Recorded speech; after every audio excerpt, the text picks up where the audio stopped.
This is the new Honda Super Cub 125.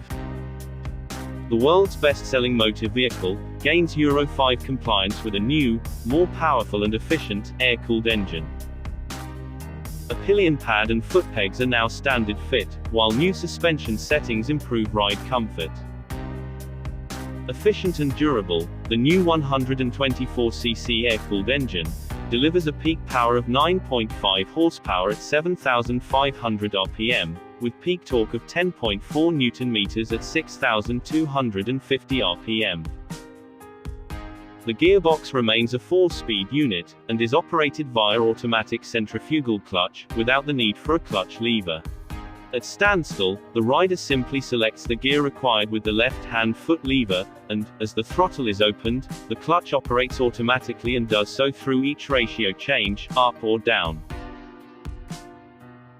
The Super Cub C125 engine returns amazing fuel economy of 1.5 liters per 100 kilometers, giving a range of approximately 250 kilometers from the 3.7-liter fuel tank. A 220mm front disc brake and single piston caliper are matched by a 110mm rear drum.